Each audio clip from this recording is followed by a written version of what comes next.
जय हिंद दोस्तों, मैं फिर आप लोगों के बीच में भाई उज्जवल परिवार की तरफ से अपनी एक और क्लास लेकर के हाजिर हूँ। और जो आज की जो हमारी क्लास रहेगी वो भाई हिस्ट्री की क्लास रहेगी। और हम पढ़ रहे हैं मॉडर्न हिस्ट्री। और मॉडर्न हिस्ट्री में अगर बात करूँ मैं आप लोगों से, तो हम जो पढ़ रहे हैं वो पढ़ रहे हैं यूरोपीय कंपनियों का भारत में आगमन। भाई तो आज का जो हमारा जो टॉपिक चल रहा है यूरोपीय कंपनियों का भारत में आगमन।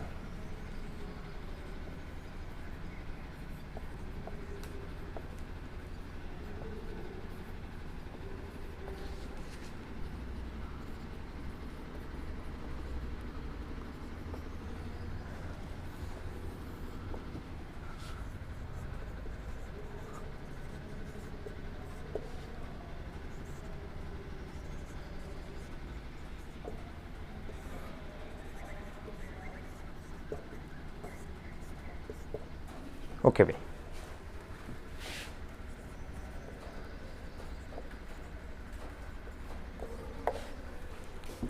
दोस्तों हम पढ़ रहे हैं अपना हिस्ट्री में मॉडर्न हिस्ट्री पढ़ रहे हैं।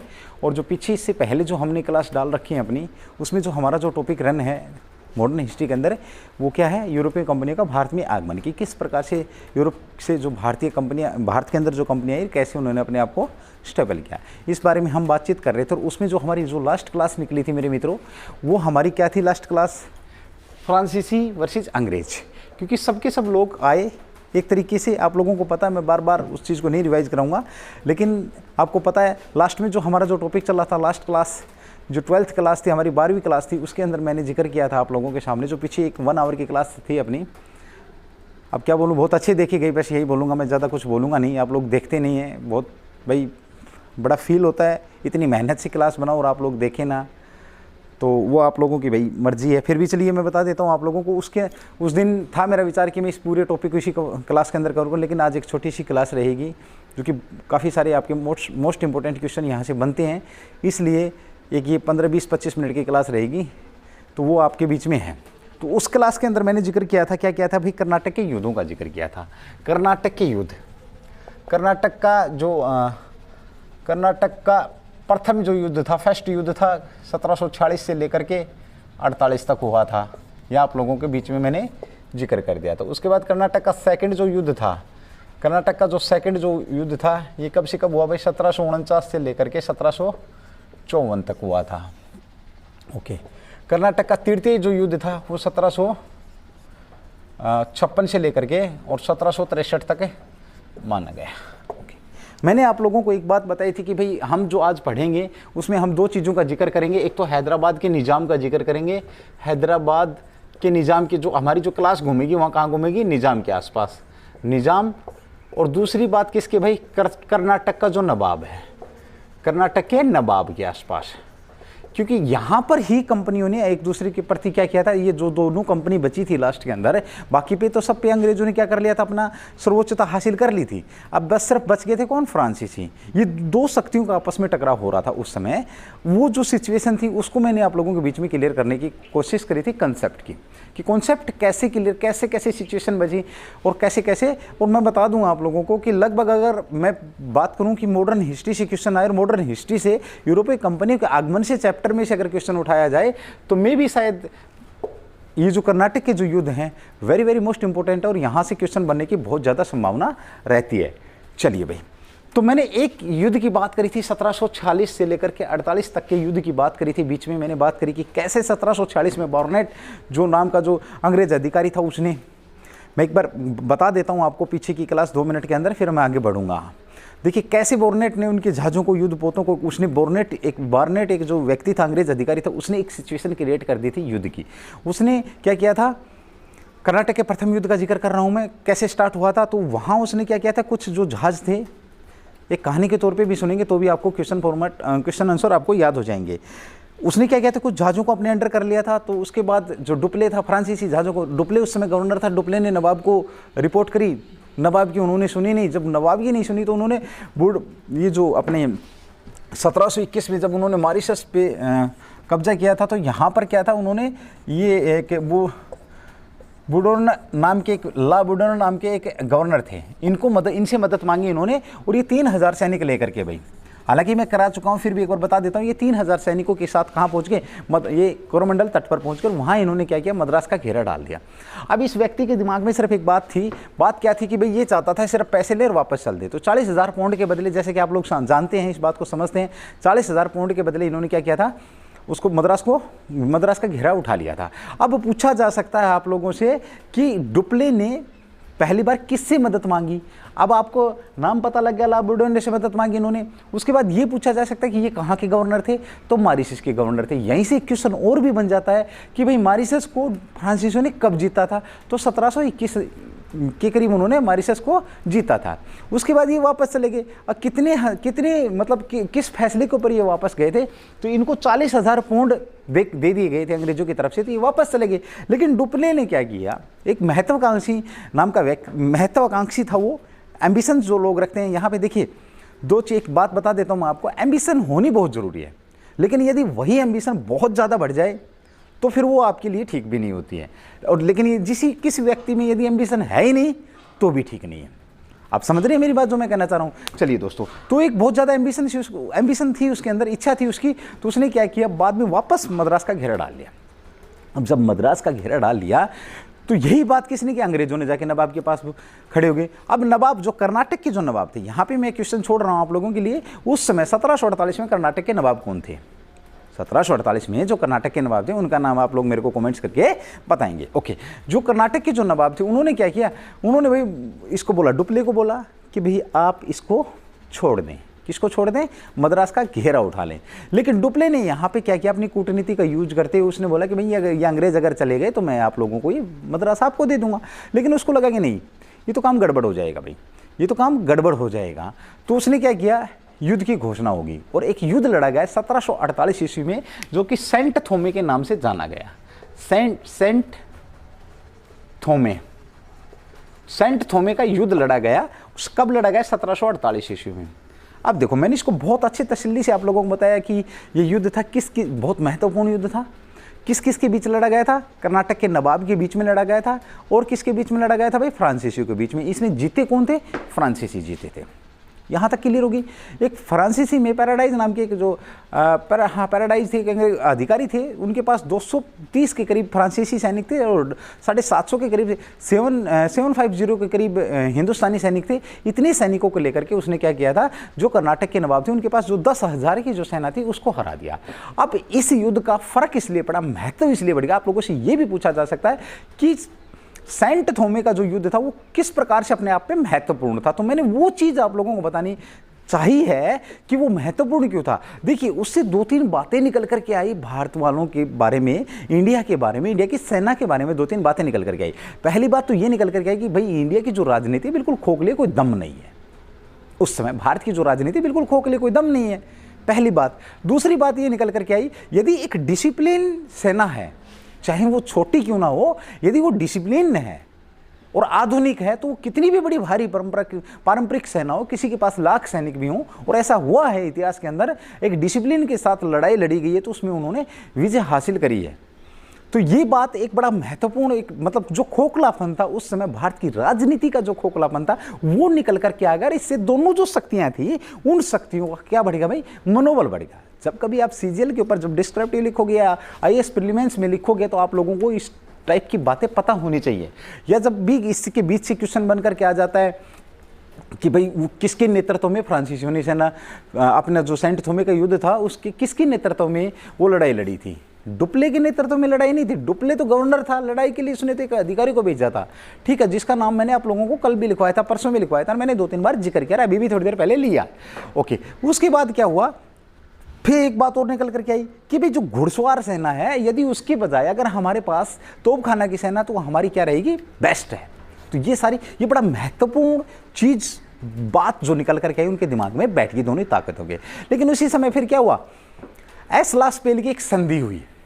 एसला स्पेल की एक संधि हुई, और उस संधि, क्योंकि भाई जो कर्नाटक के नवाब था उनको जो समर्थन था किसका, अंग्रेजों का समर्थन प्राप्त था, तो उस संधि के द्वारा क्या हुआ, जो कि यूरोप के अंदर एक युद्ध चल रहा था, ऑस्ट्रेलिया को थेरेसा वाला जो केस था, मैंने आप लोगों को पहली दूसरी क्लास के अंदर बताया था, जब यूरोप में फ्रांसीसियों का जब जिक्र किया था, तो उसको लेकर के जो युद्ध था वो युद्ध क्या हो गया था, एसला स्पेल की संधि के द्वारा खत्म हो गया था भाई, समाप्त कर दिया गया था। अब आप लोगों से ये पूछा जाए कि एसला स्पेल की संधि कहां पर हुई भाई, तो जो एसला स्पेल की जो संधि थी वो यूरोप में हुई, यूरोप की युद्ध को लेकर के हुई थी। जो युद्ध किसके लिए हो रहा था, वो ऑस्ट्रिया के उत्तराधिकारी को लेकर के। इससे भी क्वेश्चन पूछा जा सकता है कि एसला स्पेल का संबंध किससे था, तो ऑस्ट्रिया और जो फ्रांसीसी और जो उसमें युद्ध था वो किस वजह से था, ऑस्ट्रिया के उत्तराधिकारिता को लेकर के था।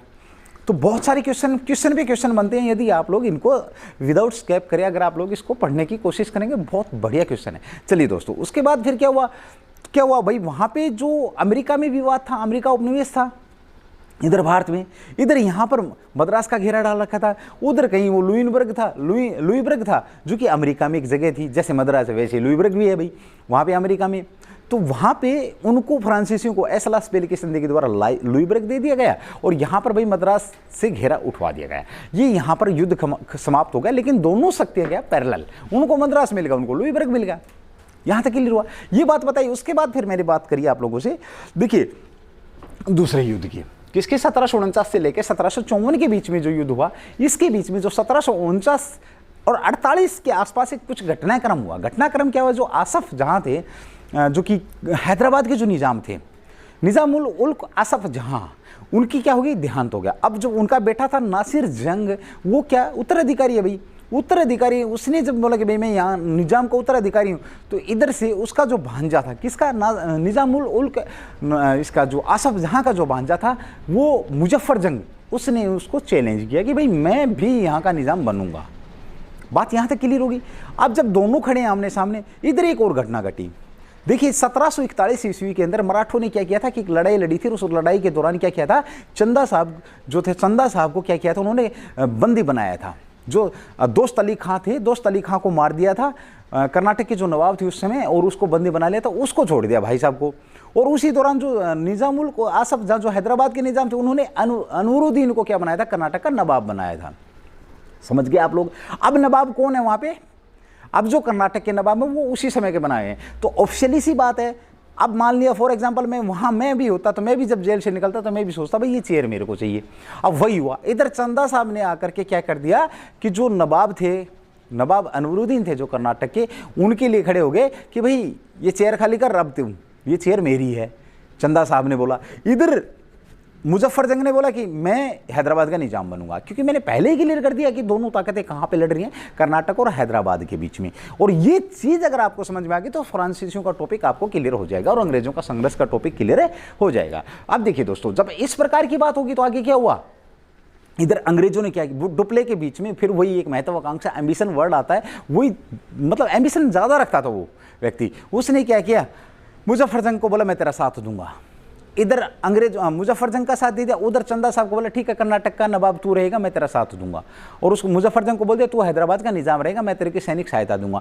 अब जब इन तीनों ने मिलकर के क्या किया, नवाब अनवरुद्दीन के खिलाफ पहले इन्होंने बोला कर्नाटक के गद्दे लेते, युद्ध किया तो वो हार गया। कौन, नवाब अनवरुद्दीन हार गए, कर्नाटक के नवाब। तो कर्नाटक पर कब्जा होगा किसका, डुप्ले का। तीनों संयुक्त सेनाओं का कर्नाटक पर क्या हो गया मेरे मित्रों दोस्तों, कब्जा हो गया। जब वहां पर कब्जा हो गया तो वो, उसका बेटा था मोहम्मद अली, वो वहां से भाग गया, वो जान बचा करके भाग गया। और तिरचनापल्ली नाम की एक जगह थी, उस जगह तिरचनापल्ली नामक जगह के दुर्ग में जाकर के वो छुप गया। और जो बचा कर्नाटक था, उस बचे कुचे कर्नाटक पर क्या कर लिया, चंदा साहब ने अपना कब्जा कर लिया। चंदा साहब ने कब्जा कर लिया और वो वहां का क्या नवाब बन गया भाई, यहाँ नवाब बन गया। और अकार्ट को इसने क्या बना लिया, राजधानी बना लिया भाई। अब यहां तक समझ में आएगा आपको, कर्नाटक का क्लियर हो गया। अब जब अंग्रेजों ने ये देखा कि यार ये डुप्ले तो सब कुछ घुमा के मार रहा है, तुम्हारी तो कोई वैल्यू नहीं रही, तो फिर इन्होंने कोशिश करी। और 1700, ये बात थी कब की, 1749 की थी भाई मेरे मित्रों। और इस युद्ध को किस नाम से जाना गया था, अंबुर के युद्ध से। अंबुर के युद्ध से ये कब लड़ा गया आपसे पूछा जा सकता है, तो 49 में, 1749 में अंबुर का युद्ध लड़ा गया। किस किस के मध्य लड़ा गया वो आप लोगों को क्लियर हो गया। तीनों सेनाओं के बीच में और कर्नाटक के नवाब के बीच में। रिजल्ट आपके सामने। फिर जब ये अंग्रेजों को महसूस हुआ कि ये तो ज़्यादा ताकतवर बन जाएंगे, तो 1750 में क्या हुआ भाई, 1750 के अंदर क्या हुआ, अंग्रेजों के साथ अंग्रेजों ने नासिर जंग का समर्थन कर दिया। किसका? नासिर जंग। ये कौन है भाई, आप लोगों को पता है, ये जो पहले जो नवाब थे, सॉरी निज़ाम थे, निज़ाम के बेटे हैं भाई। ये जो निज़ाम थे उस निज़ाम के पुत्र थे। अब जब इन्होंने इसका साथ दिया अंग्रेजों ने, तो 1750 के अंदर क्या हुआ, डुप्ले की सेना और चंदा साहब की सेना और तीनों सेनाओं को इन्होंने हरा दिया। लेकिन बाय लक चांस क्या होता है, जब हरा तो दिया तो झिंझी नदी के तट पर इनको हराया था। तो एक क्वेश्चन आया हुआ है सीजीएल पे कि झिंझी नदी के तट पर 1750 में किस किस के मध्य युद्ध हुआ था। या ऐसे भी पूछा जा सकता है कि अंग्रेजों की संयुक्त सेनाओं और नासिर जंग की सेनाओं ने झिंझी नदी के तट पर किसको हराया था। तो मेरे मित्रों, मेरे दोस्तों, मेरे भाइयों, किसको हराया था? फ्रांसीसियों को हरा दिया था, और जो चंदा साहब की सेना थी उसको हरा दिया था। किन्होंने? अंग्रेजों और नासिर जंग की सेना ने। यहाँ तक बात होगी। लेकिन इसी बीच में एक बात और आगे, डुप्ले ने बोल दिया किसको? चंदा साहब को, कि तू तिरचनापल्ली का ना क्या कर ले, घेरा डाल ले, क्योंकि वो भी दुर्ग ले ले तू। अब वो चंदा साहब वहाँ पे पहुँच गए।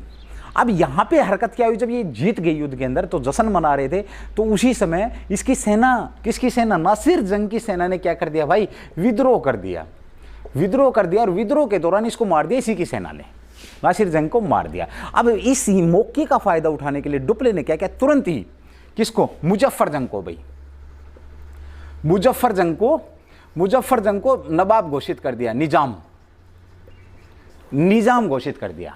देखिए कब? 1750 में। उसी समय आपसे पूछा जा सकता है कि मुजफ्फर जंग कब नवाब बने थे, हैदराबाद के निजाम कब बने थे, सॉरी, तो निजाम कब बने? 1750 में। किसने बना दिया? डुप्ले ने। अब जैसे ही निजाम बने तो इस भाई साहब ने क्या किया, 50 लाख रुपए, मैंने कल भी बताया था, 50 लाख रुपए, 20 लाख रुपए, 1 लाख रुपए की जागीर, 5 लाख रुपए सैनिकों को देने इसने स्वीकार कर लिए और दे भी दिए।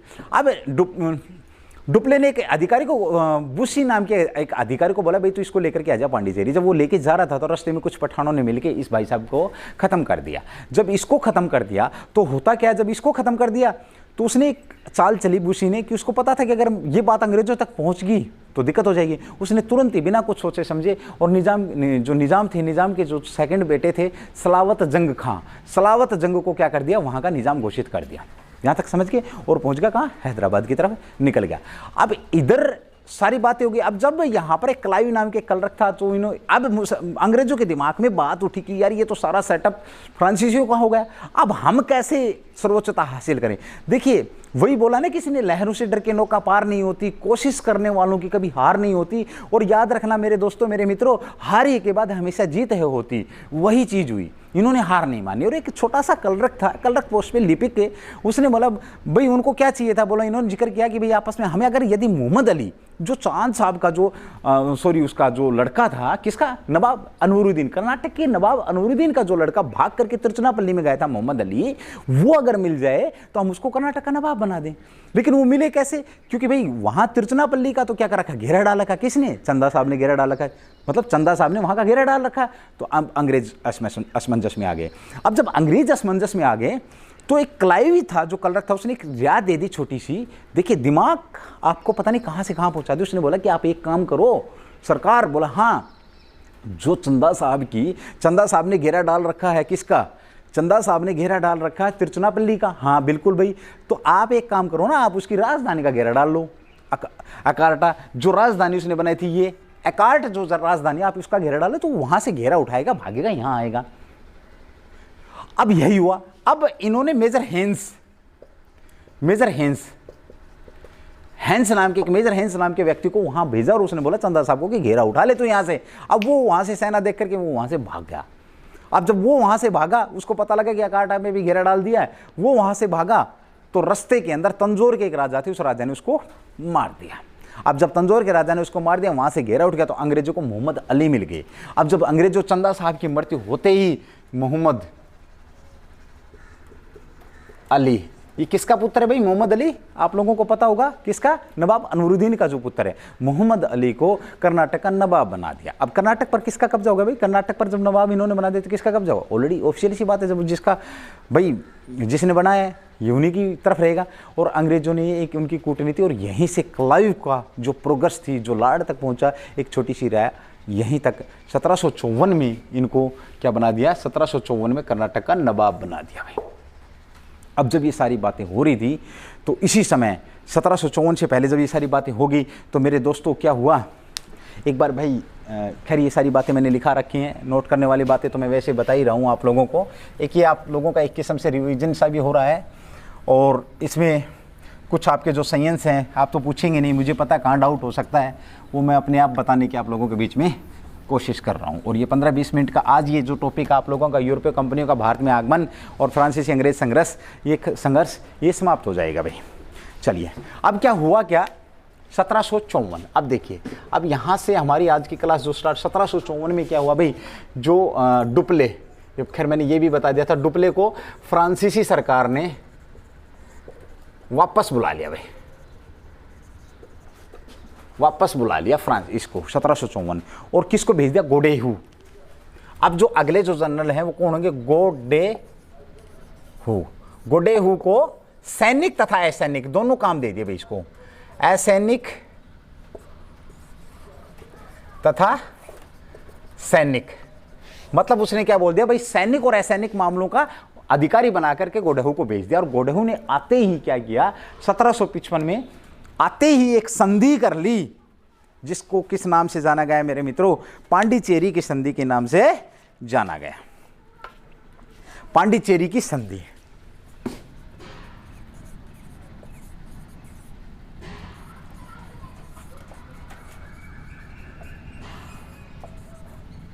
पांडिचेरी की संधि कब हुई, 1755 में। अब देखिए मेरे मित्रों, यहां से क्वेश्चन बहुत बढ़िया बनते भाई। पांडिचेरी की संधि कब हुई, 1755 में। किस किस के बीच हुई, अंग्रेज वर्सेस फ्रांसीसी, फ्रांसीसियों के मध्य पांडिचेरी की संधि। और इस संधि की शर्त के अनुसार क्या हुआ भाई, जितने क्षेत्र एक दूसरे ने जो जीते हैं, एक दूसरे के द्वारा जो क्षेत्र हैं वो वापस होंगे सब। इस संधि में क्या बोला गया भाई, जितने जो क्षेत्र एक दूसरे के जो हमने जीते हैं, अंग्रेजों ने इनके, इन्होंने इनके, तो क्या वो वापस कर दिए जाएंगे, पहली बात। दूसरी शर्त क्या थी कि भाई आज के बाद जो भारत के जो राजा होंगे, भारत के राजाओं के झगड़े में नहीं पड़ेंगे भाई, झगड़े के बीच में नहीं आएंगे। देखो पहली बात क्या, जो क्षेत्र जीते हैं एक दूसरे के वापस करेंगे। नंबर 2 इस संधि के अंदर क्या था, नंबर 2 दूसरी बात ये थी संधि के अंदर कि भाई आज के बाद हम राजा के झगड़ों के बीच में नहीं पड़ेंगे। और जो विशेष जो बात थी, जो बहुत बढ़िया क्वेश्चन बन जाता कि कौन सी संधि के बाद फ्रांसीसी और अंग्रेजों ने अपनी सारी उपाधियां जो भारतीय राजाओं द्वारा दी गई थी वापस कर दी। क्या भाई, उपाधियां। बहुत तगड़ा क्वेश्चन बनता भाई मेरे मित्रों, दोस्तों ये बहुत बढ़िया, मैंने बहुत हाई लेवल पे देखा है। अब क्या बताऊं मैं आप लोगों को, आप सोचेंगे कि सर पता नहीं फेंक रहे हैं क्या, कर लपेट रहे हैं। ओके, उपाधियों का इन्होंने क्या कर दिया, अंत कर दिया। जो भी उपाधि फ्रांसीसियों को दी गई थी और जो भी क्या मतलब जो अंग्रेजों को दी गई थी, सारी उपाधियों को इन्होंने क्या कर दिया, कैंसिल कर दिया। आपस में संधि हुई, पांडिचेरी की संधि कब हुई है, कर्नाटक के दूसरा युद्ध किसके साथ समाप्त हुआ, पांडिचेरी की संधि के साथ समाप्त हुआ। किस किस के बीच हुई, गोडेहू और अंग्रेजों के बीच में हुई, फ्रांसीसी और अंग्रेजों के बीच में हुई। और इस बात को लेकर के इसकी शर्तें मैंने आप लोगों को बता दी, 3 शर्तें हैं। उपाधियों का अंत कर दिया इन्होंने, आपस में झगड़े में नहीं पड़ेंगे, और क्षेत्र एक दूसरे के विजित जो क्षेत्र एक दूसरे के वापस कर दिए जाएंगे। एक बार फिर लिख देता हूं, उपाधि नंबर 2 पे क्षेत्र, ठीक है भाई, उपाधि, क्षेत्र और झगड़ों के बीच में नहीं पड़ेंगे, ये 3 बात थी। और जब इस पे साइन किए तो डुप्ले ने क्या लिखा है, डुप्ले ने इस संधि के बारे में बोला है, डुप्ले ने कि गोडेहू ने अपने देश के विनाश और सम्मान पर साइन कर दिए हैं। जैसे ही गोडेहू ने जो फ्रांसीसी जो गवर्नर जनरल आए थे, गवर्नर बना के जिनको भेजा था गोडेहू को, तो उन्होंने क्या बोला कि भाई जो ये जो संधि है, इस संधि के अनुसार क्या है, ये इन्होंने फ्रांस के जो फ्रांस देश है, उस देश के मतलब क्या बोलते हैं उसको, उस देश को क्या सम्मान और विनाश पर साइन कर दिए इन्होंने। ये बात डुप्ले ने बोली इस पांडिचेरी की संधि को लेकर के। एक बात और इसके अंदर भाई इन्होंने ऐड करी थी, चौथी जो बात थी वो क्या थी कि भाई बूसी है, ये कहाँ रहेगा, हैदराबाद में। वही बूसी है ये जिसने सलावत जंग को हैदराबाद में रहेगा, जिसने सलावत जंग को क्या बनाया था, सलावत जंग को क्या बनाया था, हैदराबाद का निजाम, ये वहीं रहेगा। ये सारी की सारी बातें इस पांडिचेरी की जो संधि थी, इस संधि के अंदर मेंशन रही है भाई, ठीक है। और साथ ही आप लोगों से ये बहुत बढ़िया क्वेश्चन बन जाता है आप लोगों का कि गोडेहू के बारे में डुप्ले ने क्या लिखा, तो विनाश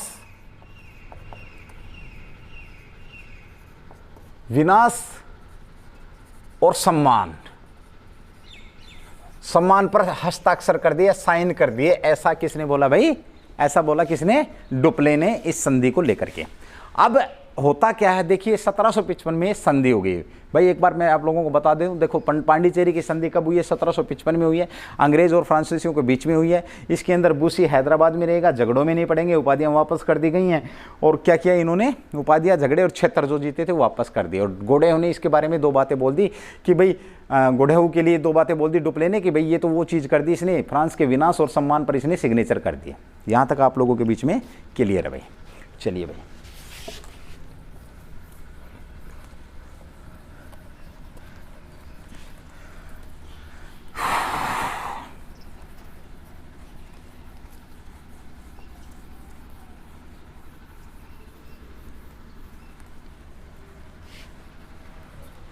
ओके भाई, यहां पर देखिए आप लोगों को बता दूं मैं, ये जो संधि थी अस्थायी थी,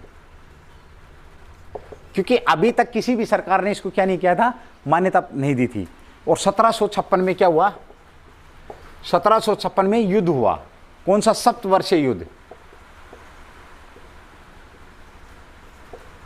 सप्तवर्षीय युद्ध यूरोप में स्टार्ट हो गया भाई। कहां पर है? यूरोप में। अब 1756 में यूरोप में सप्तवर्षीय युद्ध स्टार्ट हो गया, तो यहां पर अंग्रेजों ने फ्रांसीसियों के क्षेत्र पर, फ्रांसीसियों ने अंग्रेजों के क्षेत्र पर कब्जा करना प्रारंभ कर दिया। अब जब ये बातें हो रही हैं, अब सारी संधि कैंसिल होगी, क्योंकि अभी तक तो अस्थायी इसलिए थी क्योंकि सरकार ने अभी मान्यता दी नहीं थी। और उसके बाद क्या, फ्रांस, ये सप्तवर्षीय युद्ध शुरू हो गया 1756 में दोनों देशों के बीच में। और क्या हो गया, ये संधि कैंसिल हो गई, इन्होंने क्षेत्रों को जीतना प्रारंभ कर दिया। अब यहां पर जो अंग्रेजों ने क्या किया, कासिम बाजार को, चंद्रनगर, कासिम बाजार,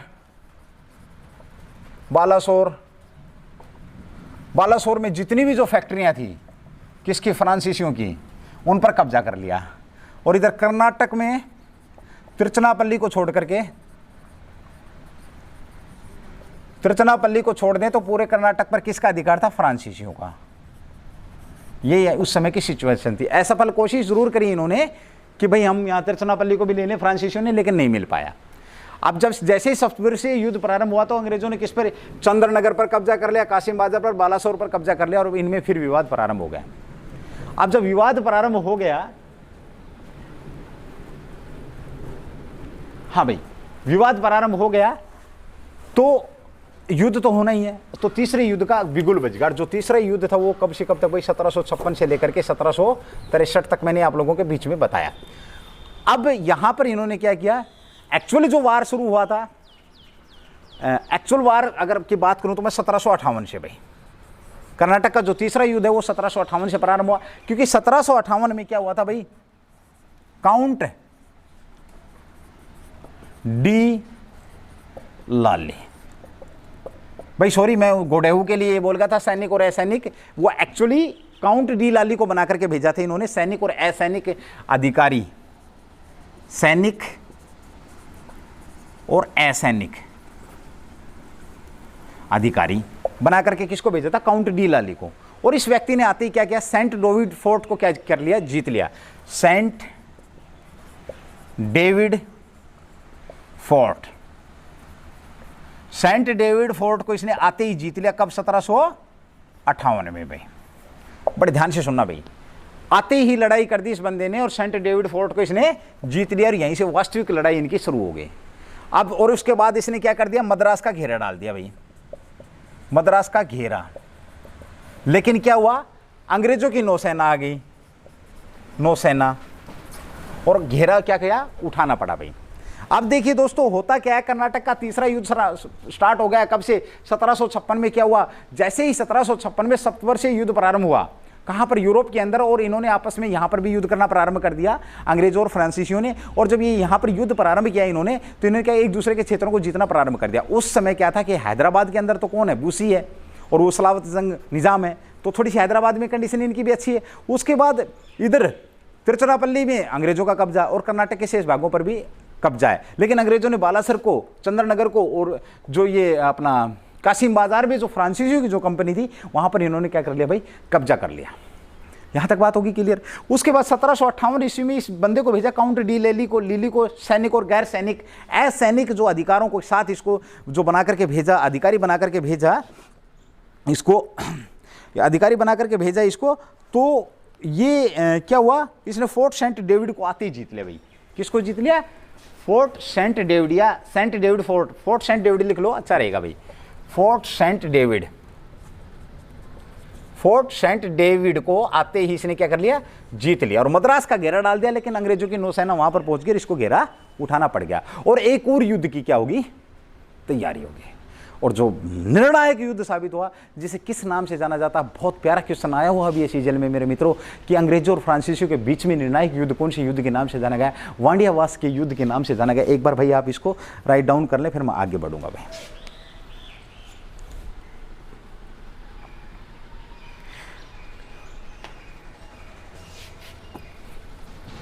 और जो ये जो कब्जा किया था भाई अंग्रेजों ने, ये मैं डेट बतानी भूल गया, 1757 में, 1757 में अंग्रेजों ने इन पर कब्जा कर लिया था भाई। ठीक है, ओके भाई।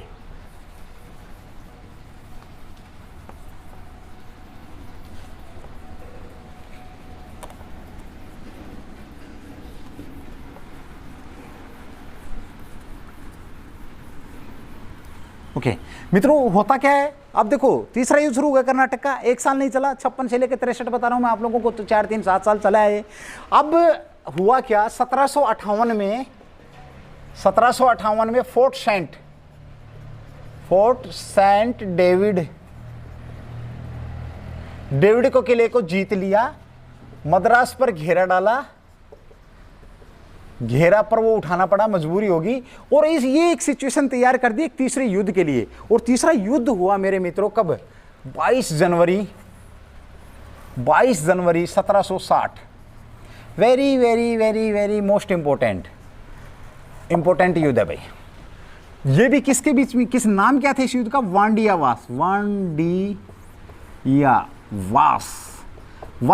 का युद्ध कब लड़ा गया? तो 22 जनवरी 1760 को वांडियावास का युद्ध लड़ा गया मेरे मित्रों।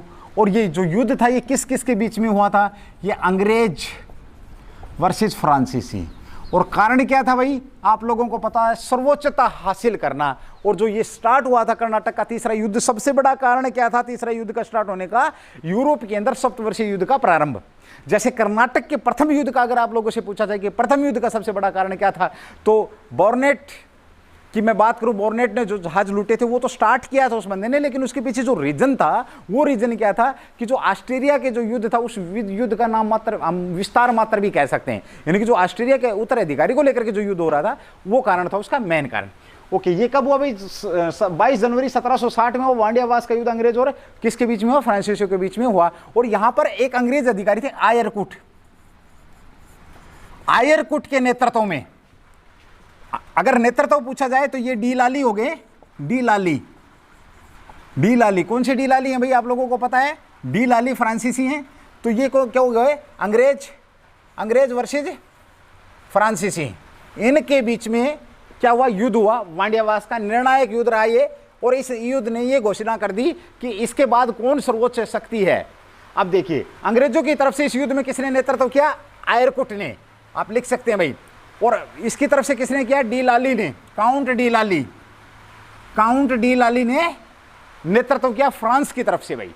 उसके बाद आप ये क्लियर हो गई। अब इसका रिजल्ट क्या रहा? रिजल्ट रहा फ्रांसीसी हार गए भाई, फ्रांसीसी हार गए। और यहां पर एक लाइन निकल करके आई, ब्यूमा प्लस डुप्ले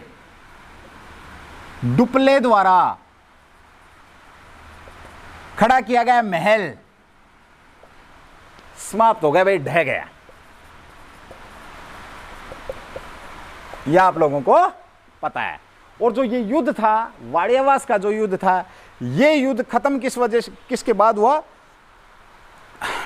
अगर मैं बात करूं 1760 में चला, 1761 में लगभग जो क्षेत्र था फ्रांसीसियों का वो किसके अधीन हो गया?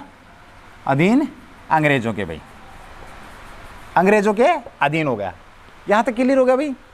और 1763 में एक संधि हुई, इस संधि को किस नाम से जाना गया? पेरिस की संधि।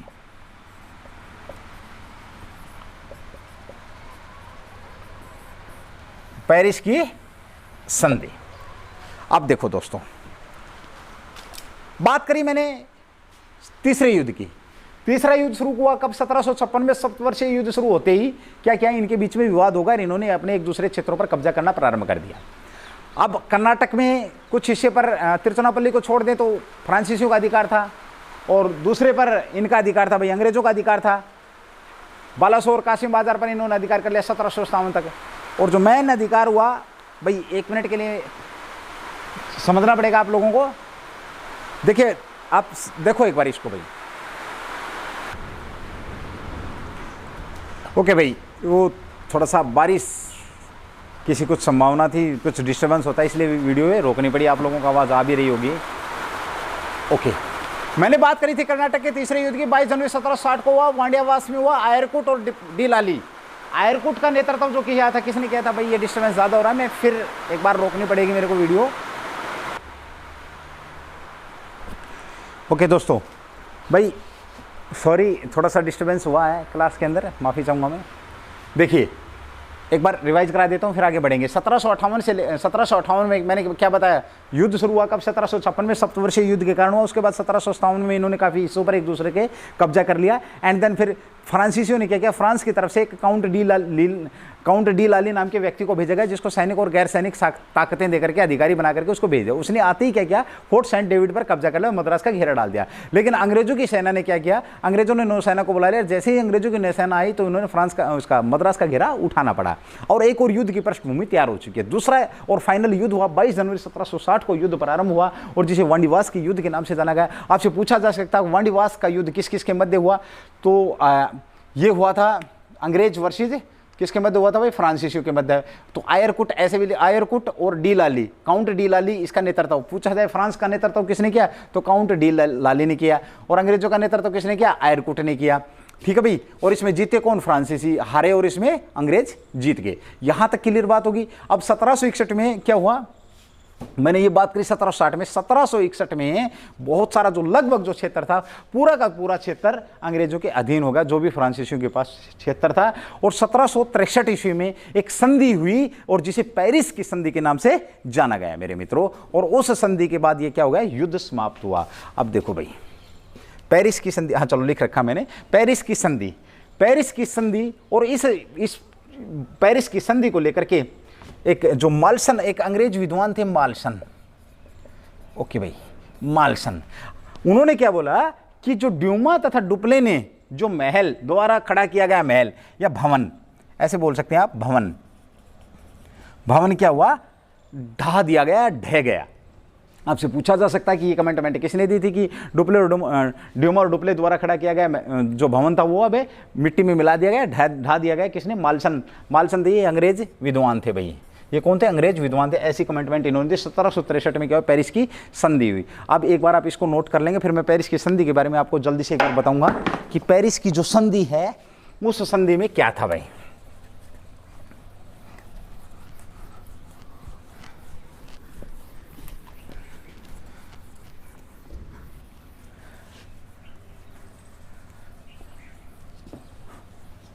ओके भाई, पेरिस की संधि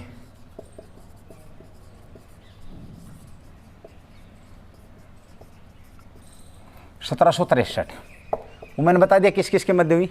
अंग्रेज वर्सेस फ्रांसीसी। हारे कौन इसमें? फ्रांसीसी। जीते कौन? अंग्रेज। सारी बातें होगी। अब इस संधि की शर्तें थी कुछ। संधि की शर्त क्या थी? इस संधि का जो सबसे बड़ी जो बात निकल करके आई वो ये आई निकल करके, सारे के सारे जो क्षेत्र थे अंग्रेजों के अधीन हो गए थे। तो इनको क्या किया? जितनी भी जो कंपनियां थी, वो बताऊंगा पहले मैं इसका रिजल्ट है, कि जितनी कंपनियां अंग्रेजों ने ली थी वो सारी की सारी कंपनियां किसको? फ्रांसीसियों को क्या कर दी? वापस दे दी भाई।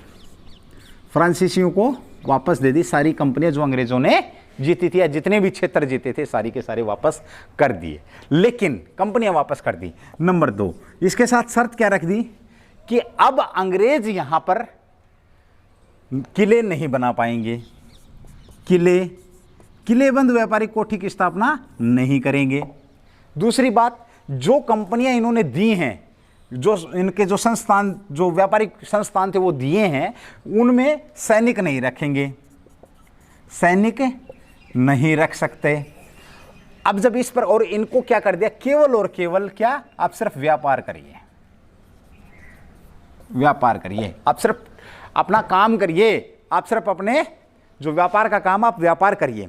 ये पेरिस की संधि के अंदर इन्होंने फ्रांसीसियों ने मान लिया। और इस पेरिस की संधि का जो सबसे बड़ा जो रिजल्ट था वो ये था कि फ्रांस की जो साम्राज्य, फ्रांस का जो साम्राज्य बनाने का जो विचार था वो बिल्कुल समाप्त हो गया भाई। फ्रांस की सारी संभावनाएं क्या होगी, समाप्त होगी या खत्म होगी भाई। आपसे पूछा जाए फ्रांस की जो सर्वोच्चता की जो संभावनाएं थी वो किस युद्ध में खत्म हुई, किस संधि के द्वारा खत्म की गई, तो क्योंकि सैनिक रख नहीं सकते, किलेबंद कोठी बना नहीं सकते, सिर्फ खाली छोड़ दिया आप व्यापार करिए।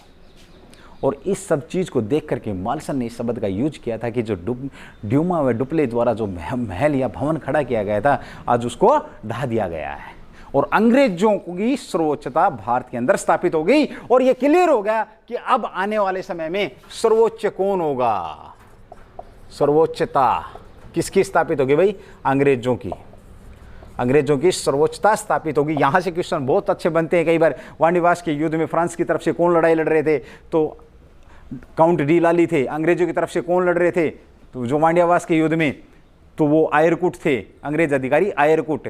और इन्होंने 1761 तक सारे के सारे क्षेत्र विजित कर लिए थे, लेकिन 1763 में जब हुई तो सारी कंपनियां इनको वापस कर दी, बहुत सारी बंधनों के साथ, ठीक है। और यहाँ पर क्या हुआ भाई, फ्रांस की जो सर्वोच्चता की जो संभावनाएं थी वो क्या होगी, समाप्त होगी। तो मेरे दोस्तों, मेरे मित्रों, मेरे भाई और बहनों, आज यहाँ पर हमारी यूरोपीय कंपनी का भारत में आगमन और सर्वोच्चता को लेकर के, जिसमें हमने एक टॉपिक और क्लियर किया साथ में, मतलब जो संघर्ष का, कि किस प्रकार से इन्होंने संघर्ष किया। आगमन नहीं किया हमने ये जो कि 12-13 जो क्लास अपनी निकली हैं इन पे तो जितने भी जो क्वेश्चन से संभावित क्वेश्चन थे आप लोगों के बीच में, मैंने यहाँ पर क्लियर करने की कोशिश करी है। चलिए दोस्तों भाई, पढ़ते रहिए, आप लोग आगे बढ़ेंगे। भगवान आपको खुश रखे। जय हिंद भाई। फिर मिलूँगा मैं आप लोगों से, कोशिश करूँगा दोबारा जल्दी क्लास लेकर के आने की। जय हिंद।